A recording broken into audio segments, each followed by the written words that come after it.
Thank you for joining me here at the First Alert desk on Atlanta News First Plus. We are tracking a First Alert weather day, and icy conditions on the roadways are the story of the day across several metro Atlanta counties, particularly in DeKalb County, where a state of emergency has been declared, as officials are urging drivers especially to please stay off the roads. You can see some of the impact just on your screen right here as we take a look at North Druid Hills Road. This is video from earlier today from 511.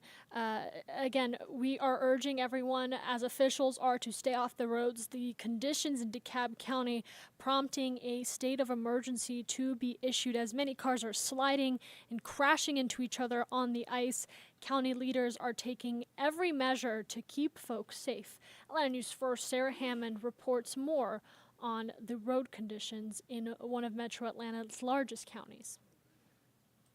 Well, overnight, there were more than 20 cars involved in this pileup. Now things are clearing out. We can see tow trucks down here on the road. The road is now open. Traffic is coming through. It's clearing up a little bit, but this was a bad scene overnight. Some of the drivers told us they've been stuck here since 7 o'clock last night, and DeKalb County leaders are urging people to stay home. Overnight, cars piled up at the bottom of this icy hill on Panola Road, unable to stop before it was too late. This whole area was covered with cars. There was like a big rig that was kind of like jackknife, ran into another car here, and it was just pretty much like a big, huge ice skating ring. Jamani Martin realized he was losing control just before 7 o'clock last night and got stuck in the mess. He was still stuck when we talked to him at 9:30 this morning.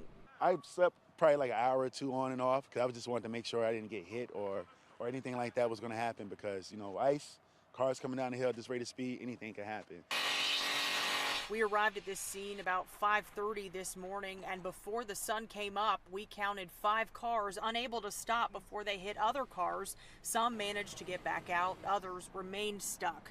Then the cars kept coming as the road stayed open throughout the morning. When I seen the ice before I hit the hill, I was like, should I chance it? But then I didn't stop in time.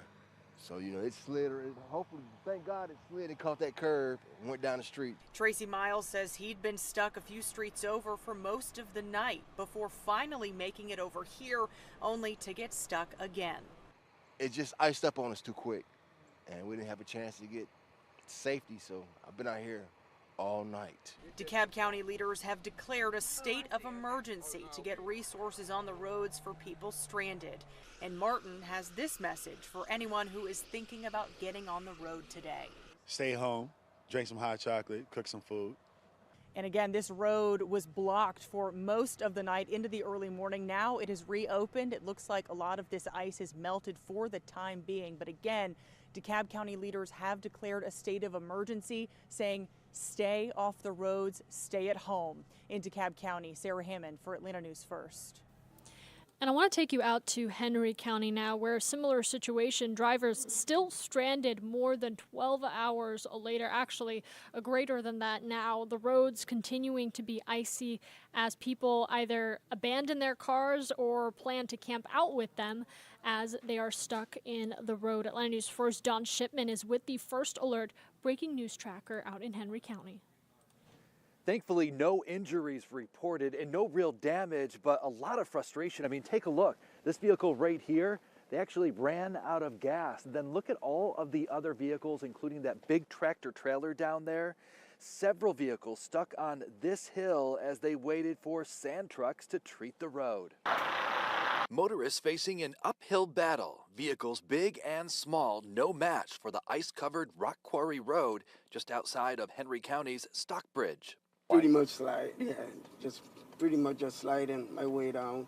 And that's how it's been. Amin Guzman forced to spend the night in his truck. People been trying to make it and they got to back up or they pretty much stuck up ahead. Side roads, back streets are always the one that we are concerned about the most. Henry County emergency crews and DOT responding to hundreds of calls, most, if not all, from stranded drivers reporting icy road conditions.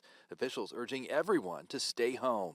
We do have crews that are circulating just to make sure that we address all of those issues as well, but if we don't know about it, we can't treat it. So we do ask the citizens to kind of call us and let us know. I seen a lot of vehicles. It was more than this out here when I got off from work. With daylight, a better illustration of the severity. More than a dozen motorists, including a tractor trailer, stranded for hours in below freezing weather. Sheila Horn also sleeping in her car, now walking back to work. My car won't let me get nowhere. The wheels just keep spinning, so I'm not going to take that chance. The sun right now helping to melt away all of that ice. Also, a sand truck came by just about 10:30. That's helping all of those vehicles there get up and down this hill. But here's the thing. The worry is that we get freezing temperatures once again tonight, and this refreezes. We're in Henry County. Don Shipman, Atlanta News First. And I'm not done yet. Take a look at this. A car plowed into a business out in Buckhead. This is the Buckhead Saloon, which is just off Roswell Road Northeast. This was about to reopen after a fire burned through the restaurant and bar back in October of 2022. No word on any injuries or the condition of the driver, but, not good news all around. And another reason that we are emphasizing, please do stay off the roads. We know that the snow is no longer as prevalent as it was yesterday, but those icy roadways are still top of mind for emergency officials. And again, the weather expecting to refreeze tonight, as our reporter Don Shipman pointed out. All right, let's talk about something else, because we got other news that we want to inform you about.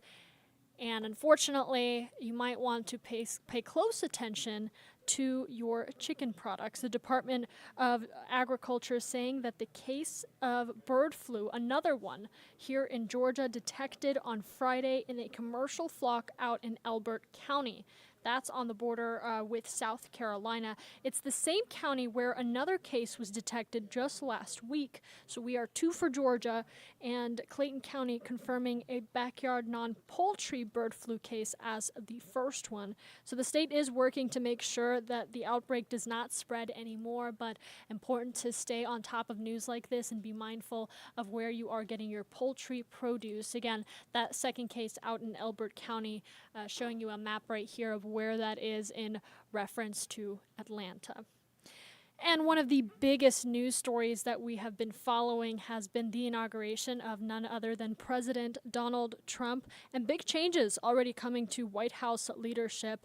President Trump signing 100 executive orders inviting Republican lawmakers to the White House to discuss his future agenda and lay out his priorities. Karen Kaifa reports from Washington.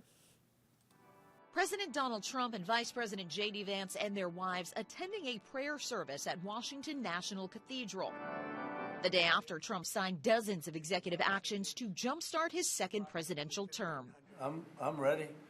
When are you going to talk with including withdrawal of the U.S. from the Paris Climate Agreement and the World Health Organization, a 75-day delay of the U.S. ban on TikTok, sweeping pardons and commutations of rioters involved in the January 6, 2021 insurrection at the U.S. Capitol, and aggressive immigration policies likely to prompt a massive immigration crackdown. ISIS, they're out there enforcing law out today, and of course, as I've said numerous times, they're concentrating on public safety threats.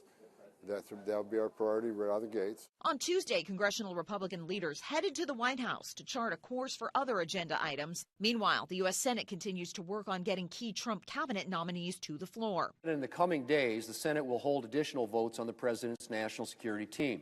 Trump's nominee for Secretary of Veterans Affairs, Doug Collins, and UN Ambassador nominee Elise Stefanik appeared before committees Tuesday. Secretary of State Marco Rubio was the first to receive approval. I, Marco Rubio, do solemnly swear. And was sworn in Tuesday morning. In Washington, I'm Karen Kaifa.